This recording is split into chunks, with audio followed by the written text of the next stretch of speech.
The sound of engines and the violent grind of steel against stone still echoes in my mind like some twisted nightmare. But it wasn't a dream, it was the day the HOA sent bulldozers up the mountain to demolish my mansion over what they called unpaid fees.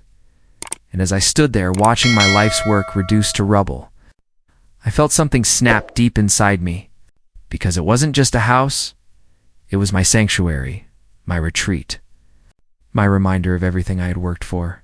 They thought they could take it from me with the stroke of a pen and the push of a machine. The truth was, the fees they claimed I owed were fabricated nonsense, invented by Karen and her corrupt board to punish me for daring to live outside their tight little circle of control. And their arrogance in thinking I would quietly accept their ruling showed they didn't know me at all. I had built my career on dismantling powerful organizations that believed themselves untouchable, and the HOA had just declared war on the wrong man. Because if they thought bulldozing my home would intimidate me, all they had done was light a fire that would burn their entire district off the state map. Standing on that ridge, phone in hand, filming every brutal second of my home's destruction, I could already see the pieces falling into place, the lawsuits, the exposure, the collapse of their empire. Because unlike them, I didn't operate in shadows, operated with evidence, with allies in high places, and with a relentless will to see justice served.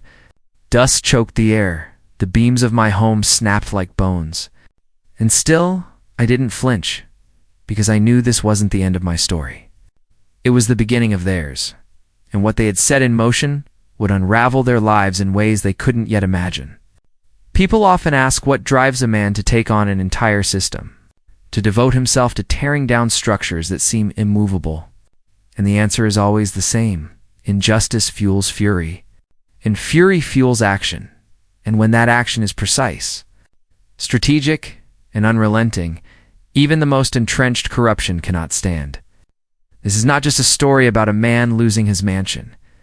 This is a story about an entire district of power-hungry neighbors who believed they could weaponize bureaucracy to destroy me, only to discover that their actions would backfire so catastrophically that their entire existence would be erased from state records. You might think this sounds impossible, exaggerated, too grand for reality. But stay with me through this story, and you will see step by step how their arrogance became their undoing, how their greed exposed their lies, and how their abuse of power led directly to their downfall.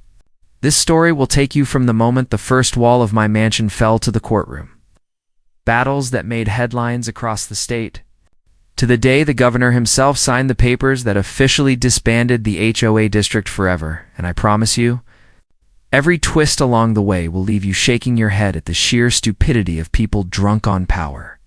What began as Karen's petty vendetta against me turned into a wildfire that consumed her board, her allies, and her entire empire. And if you want to know how one homeowner fought back, and one not just for himself, but for every neighbor who had ever been bullied by an HOA, then don't you dare stop here, because the real story is about to unfold. Make sure to subscribe to Sham Stories, because what I'm about to share isn't just entertainment. It's a blueprint for justice, resilience, and fighting tyranny. And by the end of this tale, you'll understand why. When the HOA bulldozed my mountain mansion, they didn't just destroy a home. They signed the death warrant for their entire district. The morning after the demolition, I returned to the site where my mountain mansion once stood. The air still heavy with dust, and the stench of oil and diesel lingering like a taunt. And what I saw made my chest tighten with a mix of grief and fury. The home I had built with years of work, the sanctuary where I had poured my heart, money, and dreams, was nothing but a pile of broken timber, crushed stone, and scattered glass. The bulldozers parked smugly nearby, as if they had conquered a battlefield. I picked up a piece of shattered wood from what used to be my front door, and I swore under my breath that they would pay for this tenfold. Because this wasn't just destruction of property. It was a violation of trust, a theft of dignity. In the purest form of abuse of power, I knew the HOA had filed the claim about unpaid fees through their kangaroo court system. A board of neighbors who despised me because I didn't bend to their authority. But the speed with which they got the county to approve the demolition order made me realize they had more than just personal vendettas backing them. They had influence, connections, and perhaps even corruption threading through local government. I left the wreckage behind that day with one thought. If they were bold enough to bulldoze my home, then I had to be bold enough to bulldoze their entire empire. And unlike them, I wouldn't need a bulldozer. I had the law, I had resources, and I had a ruthless patience that would eat away at them piece by piece until nothing was left. My first step was gathering every document, letter, email, and receipt I had ever received from them, building a timeline of their so-called fees, their warnings, and their threats. And I quickly noticed a pattern: fees that never matched from one month to the next, penalties that were applied without explanation, and a total disregard for due process. And the more I examined, the clearer it became that they had manufactured the debt to justify targeting me. But fighting them with facts alone wouldn't be enough, because corruption rarely fears truth. So I called in an old friend, a state-level investigator who owed me a favor. And when I told him what had happened, he didn't laugh or doubt me. He grew quiet, because he had heard of similar abuses by HOAs in the region, but had never seen a case this blatant. He told me that if I gave him a few weeks, he could trace their financial dealings, look into their board members, and see if the rot went deeper than my case, and while he worked behind the scenes. I began my own campaign by contacting every neighbor who had ever expressed dissatisfaction with the HOA. At first, many were hesitant to talk, afraid of retaliation. But when I showed them photos of my demolished home, their fear turned to anger, and slowly stories poured in about harassment, bogus fines, selective enforcement of rules, and in one case, threats of foreclosure over a garden shed. It was like pulling a thread on a sweater. The more I tugged, the faster the whole thing began to unravel. And by the end of the second week, I had a stack of sworn statements, signed documents, and recorded testimonies that painted a picture of systemic abuse, enough to interest not just lawyers, but the press. I knew, however, that if I moved too quickly, the HOA would simply bury their tracks, so I played it carefully, filing my own lawsuit against them for unlawful demolition, property damage, and emotional distress. A lawsuit I didn't expect to win outright, but one that would open discovery and force them to hand over records.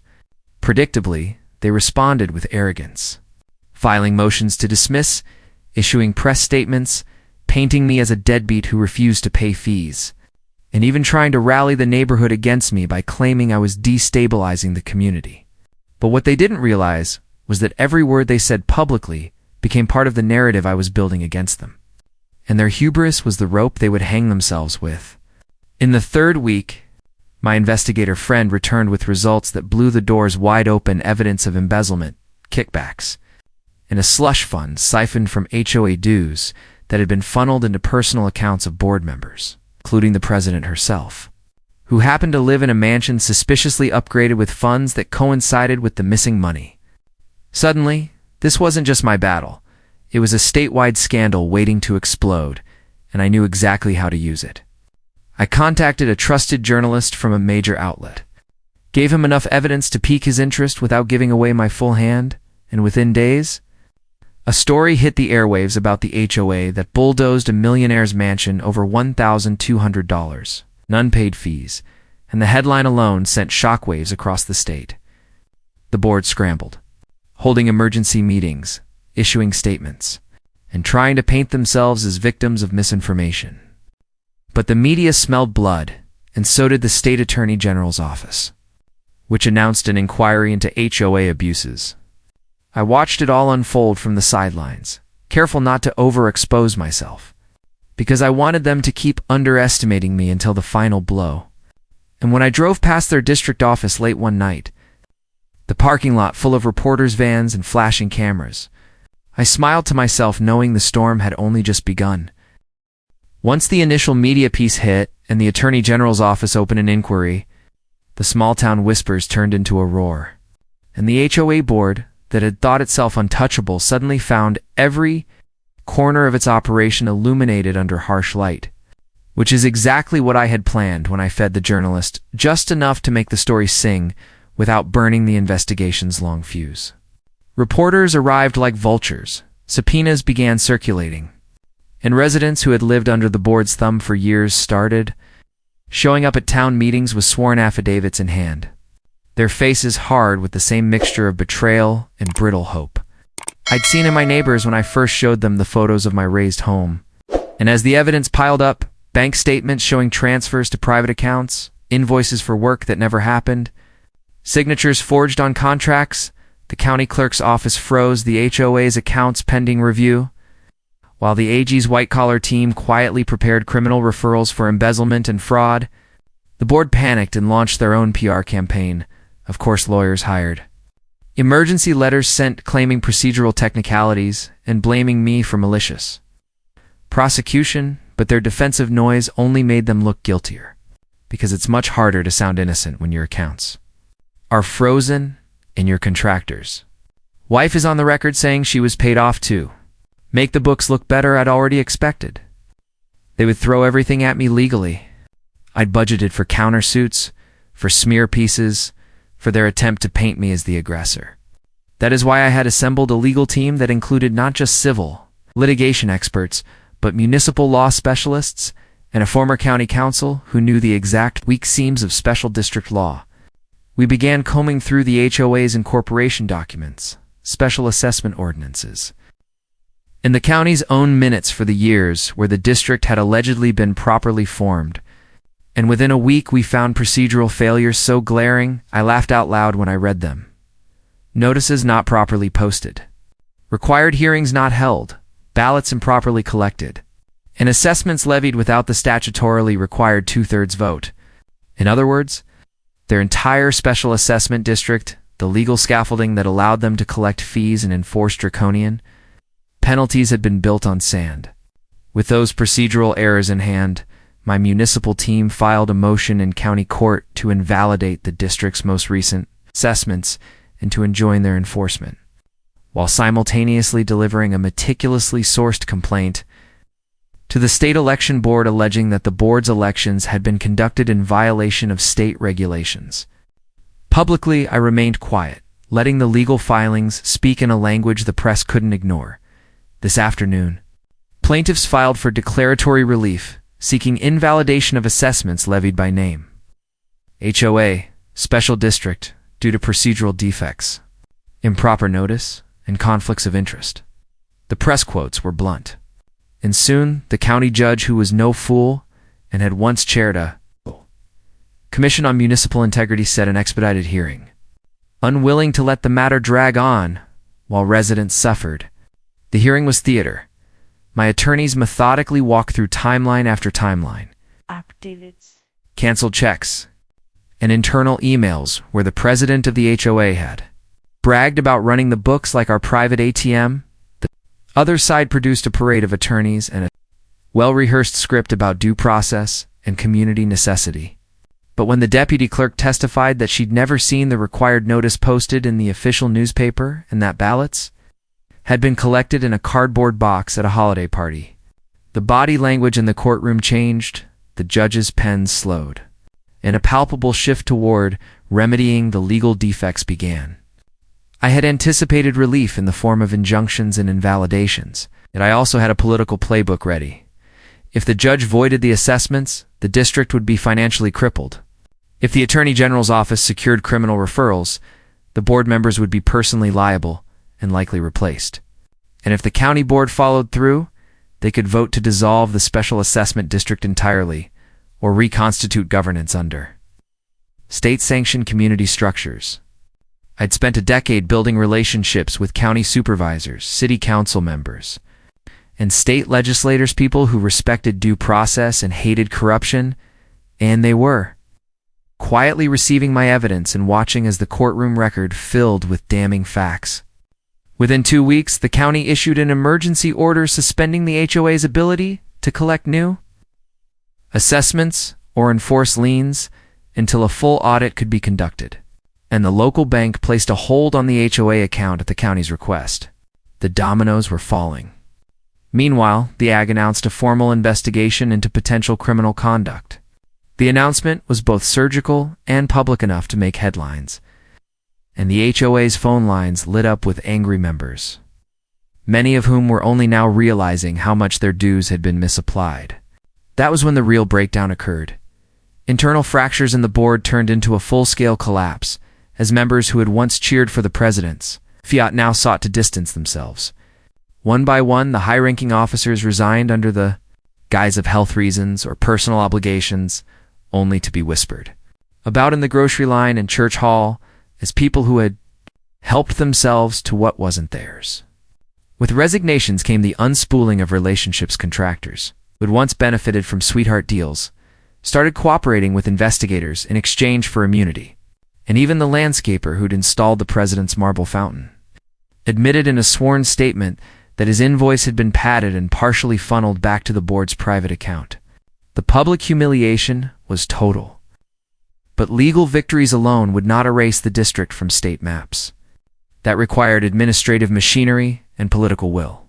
So while criminal referrals and frozen accounts weakened them, my municipal team filed a parallel administrative petition asking the county board to rescind the special assessment district designation on the grounds it had been improperly formed, was operating outside of statutory authority, and had engaged in systemic misuse of funds that threatened the public welfare.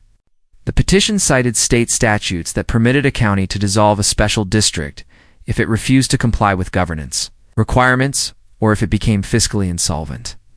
We also mobilized dozens of residents to submit sworn statements supporting the petition testimonies about being fined for leaving Christmas lights up a week too long, about being denied access to community amenities unless they paid extortionate fees, about being threatened with liens and foreclosure for minor infractions.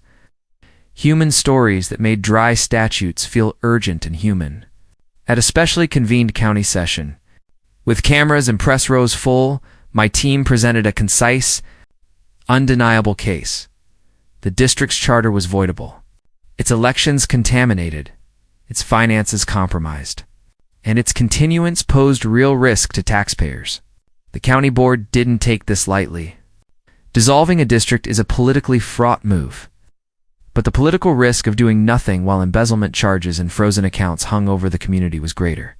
After hours of testimony and legal argument, the board voted narrow, tense, and historic to recommend dissolution of the district and to transfer the marina and other community assets to a county-managed trust pending a long-term governance solution.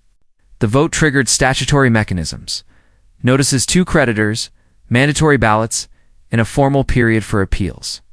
It also triggered panic among the former board, who launched immediate legal appeals and emergency petitions to stay the dissolution.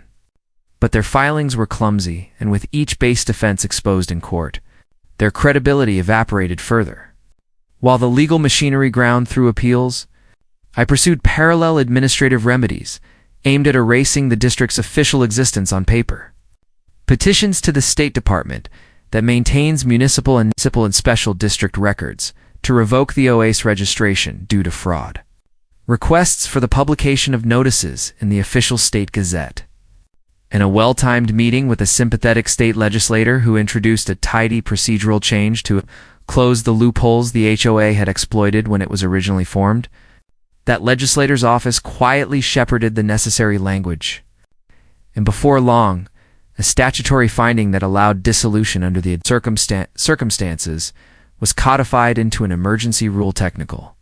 Yes, but a public hammer against the HOA's defenses. People sometimes ask me later if all of this felt like overkill for a demolition order. My answer was always the same. When institutions abuse power and weaponize bureaucracy, you have to use the same tools, the law, public process, and political channels to unmake them. And by the time the county's final administrative order arrived, stipulating the dissolution of the special assessment district and detailing the transfer of assets to the county trust, the HOA had been stripped of its ability to levy fines, enforce liens, or appear as a legal municipal actor. The media framed it grandly. Rogue HOA district dissolved. After embezzlement and irregularities exposed, and the headline carried a satisfaction that was almost private, because no matter the fanfare, I'd built everything carefully. The evidence, the legal theories, the political relationships. The weeks after the trial began were some of the most surreal days of my life, because while I had expected resistance, I hadn't anticipated just how far the HOA board would go to protect their crumbling empire. And as the court proceedings dragged on, they started playing dirtier and dirtier, hiring smear merchants to paint me as a reckless homeowner who neglected his property, funneling HOA funds into PR campaigns that called me a danger to the community, and even planting stories in local papers claiming I had owed not just thousands, but millions in unpaid fees. Yet every time they launched a new attack, I countered with documents, recordings, witnesses, and evidence so overwhelming it left their lawyers scrambling. I had forensic accountants dissect their books line by line and uncover the kind of corruption that made headlines. Board members diverting community funds into their private businesses, paying relatives inflated salaries for maintenance contracts that never happened, and spending community money on vacations disguised as conferences. By the second month of discovery, the courtroom wasn't just a place for legal arguments, it had become a stage where the whole state was watching the ugly underbelly of a homeowners association laid bare. But the real turning point came when one of their own cracked under pressure. A former treasurer, who had been ousted a year earlier, testified that the so-called unpaid fees they had used to justify bulldozing my home had been invented after the fact, created as a punishment when I ignored Karen and her board's repeated demands to submit to their rules. And that single testimony shifted everything, turning the HOA from a plaintiff into a defendant before they even realized it. Suddenly, it wasn't about me defending myself.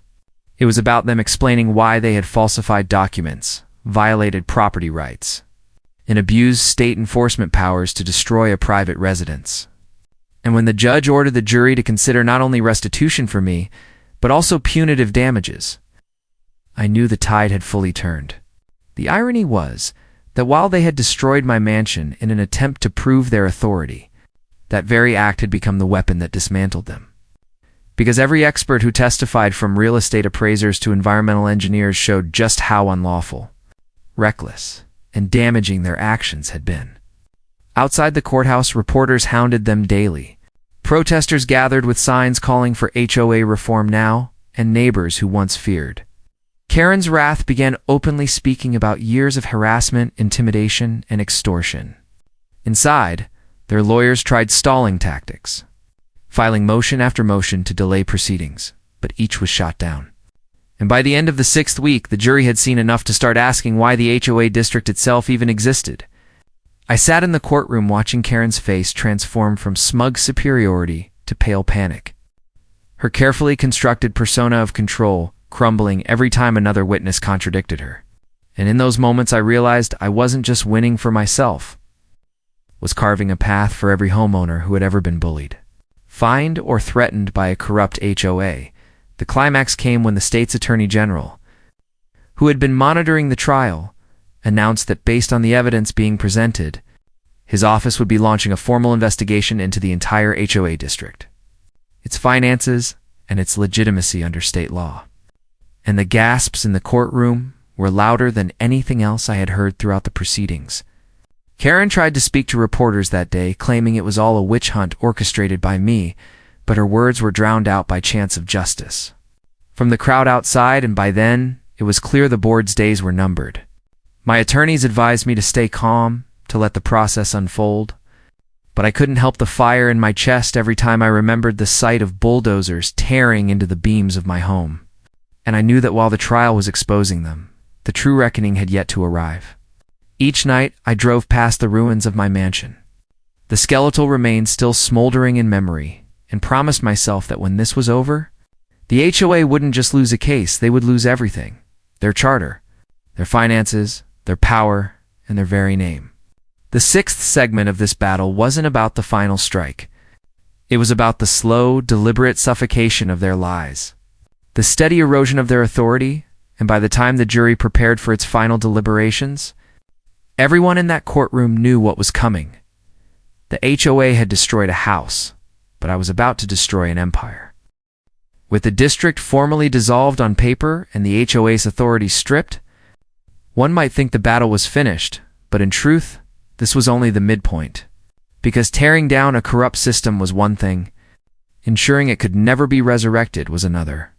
And I knew from experience that when bureaucrats lose their grip, they often attempt to regroup under new names or quietly influence successor organizations. So my mission evolved from dismantling into safeguarding the vacuum they left behind. And that meant building transparent structures for residents, holding individual board members personally accountable for what they had done, and ensuring the broader political machinery recognized the HOA's collapse as both a cautionary tale and a legislative precedent. The weeks immediately after the county's dissolution vote were chaos for many residents, as questions poured in about who would handle roads, marina access, snow removal, or even community lighting. And while the county had temporarily placed those services into a trust fund managed by an appointed administrator, the fear among residents was palpable that services would lapse, fees would skyrocket, or worse, that the same corrupt personalities might sneak back in under a new banner. To calm those fears, I organized town hall meetings at the local high school gymnasium, packed with folding chairs and a microphone borrowed from the county, where I explained the legal sequence that had brought us here, reassured people that their property was safe from bogus liens, and introduced the idea of forming a residents' cooperative or association under state, at a nonprofit Law 1 that would operate under clear bylaws, elected representatives, and mandatory audits. At first, there was skepticism. Neighbors who had been burned by the old regime weren't sure any new structure could avoid corruption. But when I laid out the guardrails open books, rotating leadership, conflict of interest bans, and regular state filings, they began to see the difference between a weaponized HOA district and a voluntary, parent community nonprofit. In parallel, I worked with my legal team to prepare civil suits against the former board members personally. Because while criminal referrals moved slowly through the Attorney General's pipeline, civil litigation could freeze personal assets and provide restitution to residents who had been extorted. We filed complaints alleging breach of fiduciary duty, unjust enrichment, fraud, and conversion, backed by bank records showing money siphoned into private accounts, and one by one, judges signed writs of attachment that locked down the former president's vacation cabin, the treasurer's boat, and even the secretary's luxury SUV, the Satisfaction. Among residents when they heard that these people were being stripped of their ill-gotten comforts was visceral, a turning of the tables they had craved for years. But it wasn't just about punishment. I was determined to expose them on a broader stage so others across the state would see what happens when HOA boards abuse power. To that end, I worked with the journalist who had first broken the demolition story, giving her access to new filings, depositions, and financial records. And she published a second major expose titled, "From Fees to Felonies: How a Mountain HOA Collapsed Under Its Own Corruption," which not only embarrassed the defendants further, but also drew state lawmakers into the conversation about HOA reform. Suddenly, legislators who had once treated HOAs as private matters were introducing bills requiring mandatory audits for any HOA above a certain size, strict election oversight, and penalties for boards that attempted to enforce liens without proper judicial review. Watching the ripple effect grow beyond our mountain valley filled me with a sense of vindication. What had started as personal vengeance for the loss of my mansion was becoming systemic reform. Of course, the board members fought back with every tactic they had left, filing frivolous countersuits, accusing me of libel and claiming their resignations had been coerced. But the courts dismissed their filings as quickly as they came, and every failed maneuver only tightened the noose around them. The former president, in particular, became a pariah, hounded by reporters, dodging subpoenas, and eventually forced into bankruptcy court when both civil claims and criminal defense costs overwhelmed him. At one bankruptcy hearing, when residents testified about the emotional toll of his reignabout, elderly couples threatened with foreclosure. About families fined into selling their homes, there were tears in the gallery. And the judge remarked in open court that this was one of the most egregious misuses of communal authority he had ever seen. Parallel to the courtroom battles, I focused on building the replacement structure, the Residents Cooperative, which we named the Mountain Lake Community Association.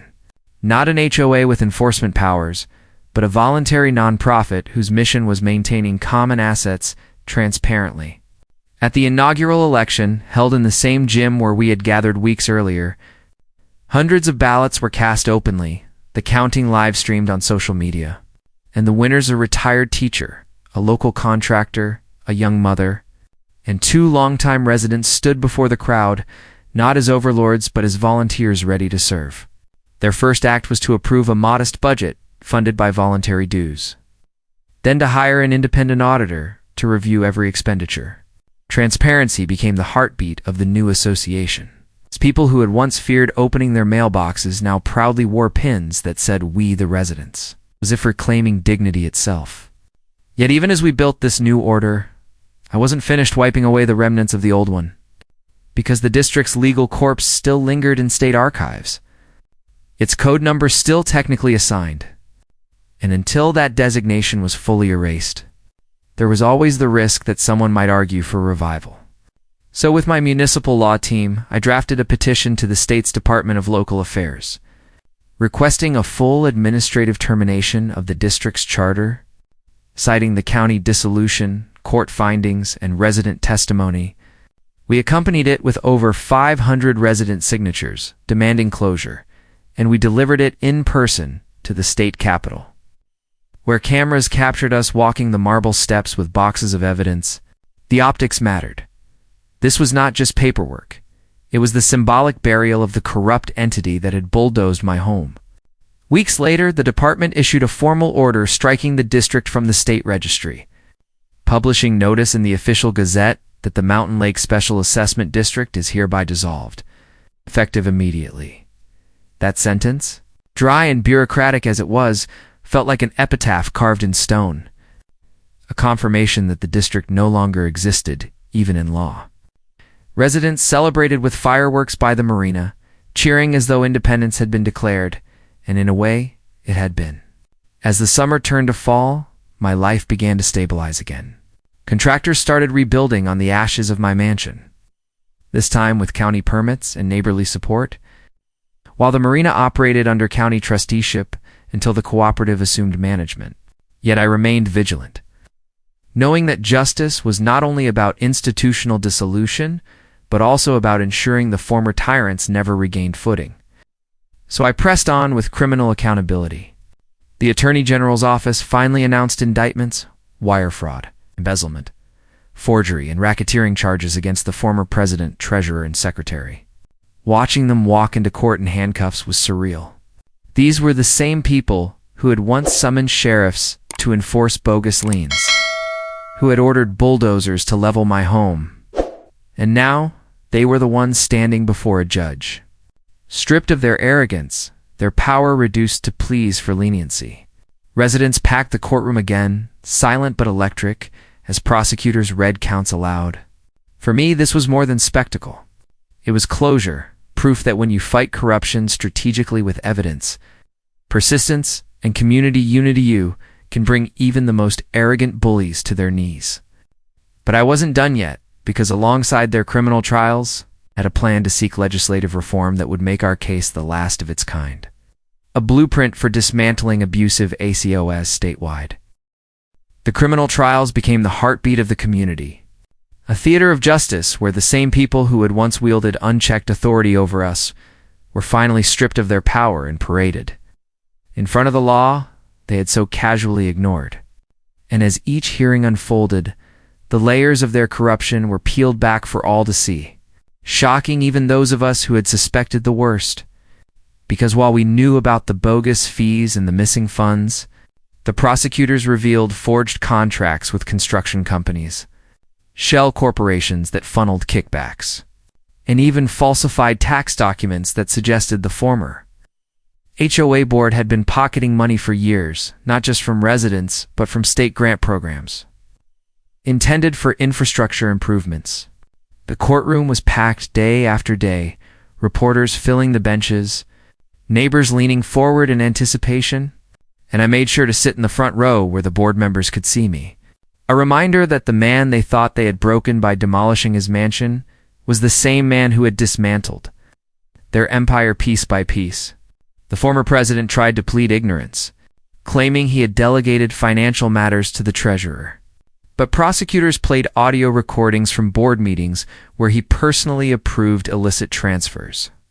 And the jury audibly gasped when bank statements were projected showing deposits into his personal account matching the dates of supposed community expenditures. The treasurer, cornered by evidence, attempted to strike a plea deal in exchange for testimony. But his arrogance during cross-examination destroyed his credibility, and the judge denied leniency. The secretary, who had once sent threatening letters about trash cans and flower pots, broke down in tears when her luxury SUV was linked to community funds. And in that moment I realized how quickly power evaporates when truth finally pierces the facade. While the trials dominated headlines, I was busy leveraging the momentum to push for legislative reform. Traveling to the state capitol to testify before committees about what had happened, armed with binders of evidence and accompanied by neighbors who told personal stories of intimidation, financial ruin, and humiliation under the old HOA. Lawmakers, many of whom had dismissed HOA abuse as local squabbles, were visibly shaken by the scale of the corruption and the emotional testimonies. And several admitted they had never realized how unchecked these entities were. The reforms we proposed were sweeping: mandatory audits by state-certified accountants for any HOA managing more than $250,000 annually, criminal liability for board members who misappropriated funds, a ban on unilateral demolition orders without judicial review, and a residents' bill of rights that included protections against selective enforcement of rules. To my astonishment, the bills gained bipartisan support almost immediately, propelled not just by our case, but by a flood of letters and calls from residents across the state who had suffered similar abuses. And within months, the legislature passed the most comprehensive HOA reform package in state history. Watching the governor sign those bills into law, with our community members standing behind him on the steps of the Capitol, was a moment I'll never forget. Because it proved that from the ashes of my home had risen not just justice for me, but protection for thousands of others. Yet even as reform took root, the personal reckoning for the former board continued to unfold in the most humiliating ways possible. Their assets were auctioned off to pay restitution. Their names became synonymous with corruption in statewide news. And their families distanced themselves publicly to avoid the taint of association. At one auction, where the former president's luxury furniture and artwork were sold off to reimburse residents, I watched as people who had once been terrified of him laughed while buying his possessions for pennies on the dollar. A symbolic reversal that felt like a communal cleansing. Still, I knew that true closure required more than financial restitution or even prison sentences. It required ensuring that these individuals could never rise again in positions of authority. So I quietly coordinated with advocacy groups to lobby for a blacklist system, barring convicted HOA officials from serving on boards anywhere in the state. A measure that passed quietly but decisively, effectively exiling them from the very sphere they had once dominated.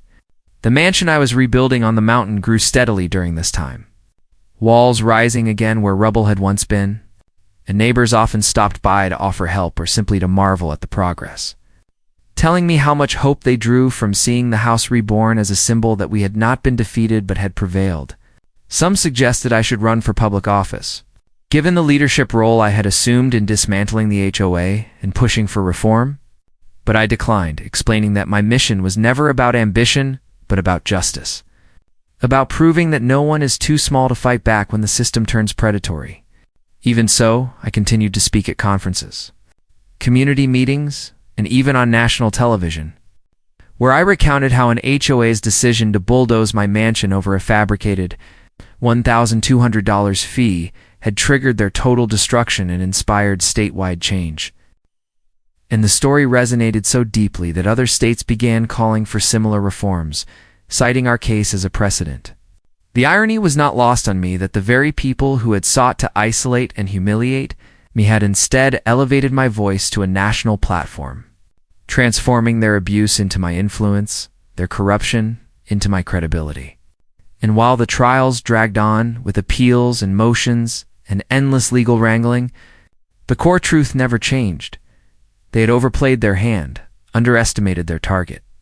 and paid the ultimate price by watching everything they had built collapse into dust.